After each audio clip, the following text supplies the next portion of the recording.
my name is Alex Dorsey, and this is Lab 4 Oscillations.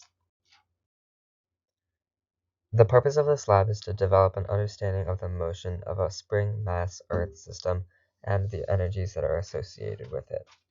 In this lab, we compare an experimental motion model to a predicted computational model of this motion.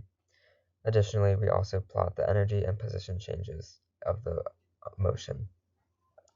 In this lab, we assume that the system consists of the spring, the mass, and the Earth, and that there are no surroundings. And because of this, we have no loss of energy due to the surroundings. So work and heat transfer are all equal to 0. So the first key concept is Newton's second law. And again, so we use the momentum principle to say that F net is equal to the change in momentum over the change in time. And using that, we can derive a velocity update formula and a position update formula. The other key concept is the first law of thermodynamics, or the energy principle, which basically tells us that the total change in energy is equal to the work done by the surroundings plus the heat transfer. In other words, this says that energy can't be created or destroyed. It can only be transformed into other types of energy.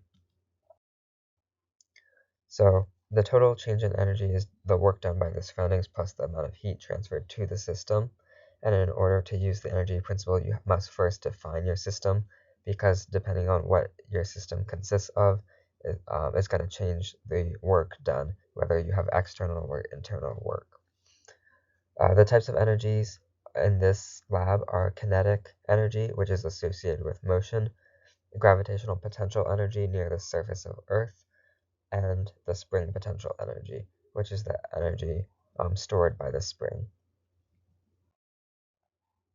The initial values of the mass of this object on the spring is 0.402 kilograms, and then the initial position was determined using the tracker app. The initial velocity is 0 meters per second. The total time is 9.524 seconds. The frames per second is 10.53 seconds, and the seconds per frame is 0.095. The constants in this lab are the acceleration due to gravity, the spring constant of the spring, and the resting length of the spring. And you can see that we've just put all of these into the glow script model. So to calculate your energy for spring potential energy, we use the formula US equals 1/2 KS squared, where K is the spring constant, and S is the compression of the spring. And we get S by taking the magnitude of L, the length of the spring, and subtracting it from the resting length of the spring. Kinetic energy is calculated using 1/2 mv squared. And then the gravitational potential energy is calculated using mg times the change in the y, or times the height. And so the total energy in this case would be E equals the kinetic energy plus the gravitational potential energy plus the spring potential energy. And since we determined the system to be the spring, the mass, and the Earth, all of this is going to add up to 0. So for the iteration of the model, we basically have to just initialize our spring, kinetic, and gravitational potential energies, and then we basically use the momentum principle to update the ball's velocity and position each iteration, while also updating the updated energy values, which we can see is done in this glow script. And then additionally, we have that the change in all of the energies is also equal to 0.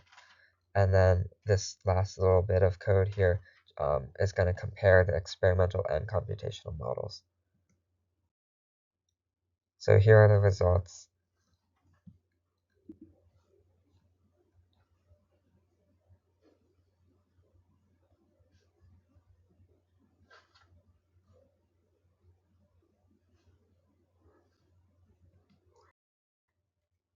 So basically, from the results, we find that the spring potential and gravitational potential energies are equal and opposite oscillating waves, and that the magnitude of the kinetic energy is smaller than that of the spring and gravitational potential energies, but it also still creates an oscillating wave.